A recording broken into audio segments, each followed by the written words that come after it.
Ladies and gentlemen, I didn't get much done this week, as in I started a new project on the bench, but I have to come out here very early morning because it is the 100-degree days here in the great state of Oklahoma. So, 3, 4 o'clock in the morning, I'm out here trying to put stuff up and try to get stuff done. But anyway, I thought I would do something just different than other than normal shed update, but it is kind of a trip down memory lane.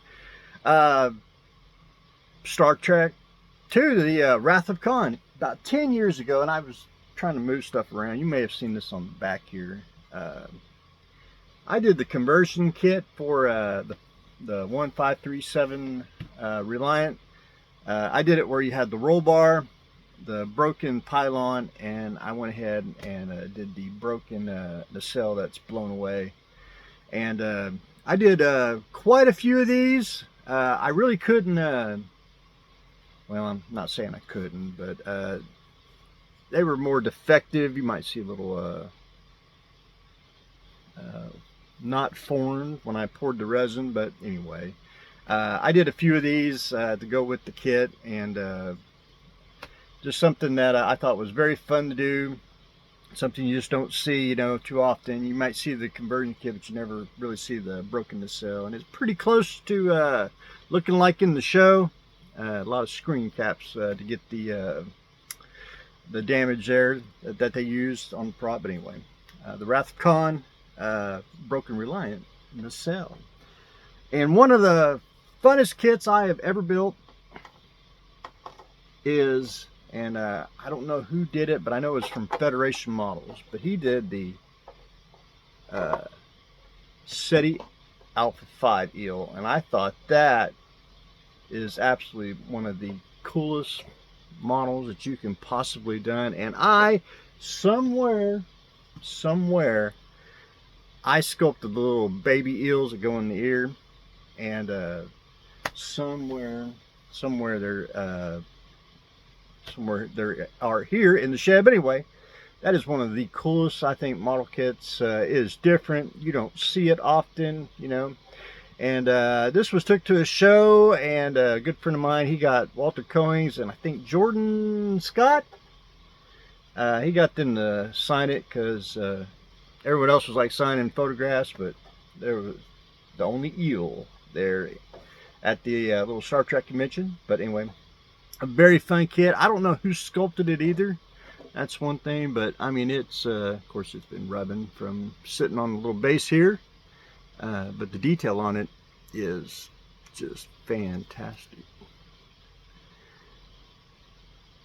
And my little paint job held up really well over the years. But anyway, the SETI Alpha 5 eel.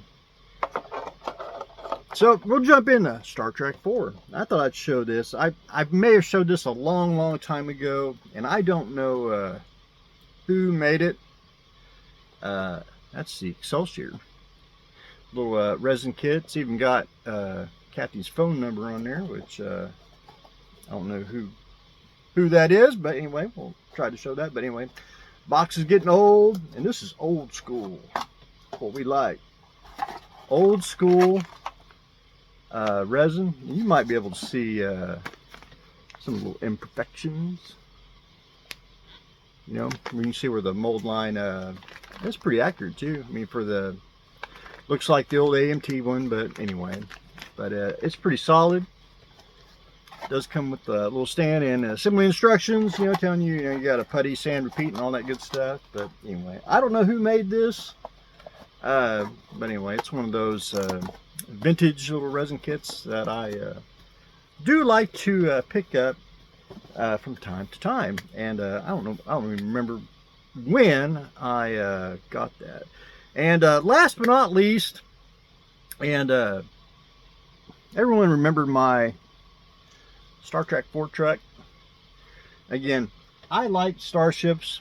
I like to build them, but if you can, whatever no one else wants to build, like the truck here, that is what I like to find. It's a Star Trek vehicle, but it's one of those. I did add the. There's a pizza box in the cab. you know, and just a few little odds and ends. Anyway, that was a very fun build. A lot of little kid bashing, little scratch building. It just hit all spots, and it's something you just don't get to see too often. But anyway, years down the road, I found 2 humpback whales figurines to go with it. You know, George and Gracie. Well, about a couple weeks ago, I happened to find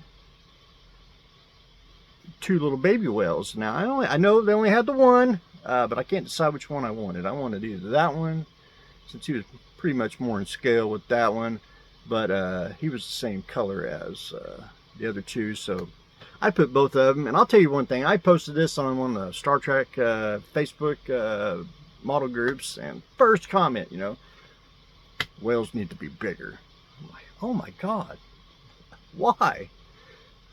I'm like, you know, I understand scale, but, you know, sometimes, you know, you can't get humpbacks in big scale unless you sculpted or 3D printed it. But, you know, they had 2 little figurines, so I thought, you know, make something to add, you know, to the Star Trek collection. I thought, you know, that makes it look pretty cool. But then they told me that the truck needed to be smaller to go in scale with the humpback whales. Like, oh no, everyone worried about the scale, which and we'll have to do a video on box scale. I'm a big proponent of that for that reason.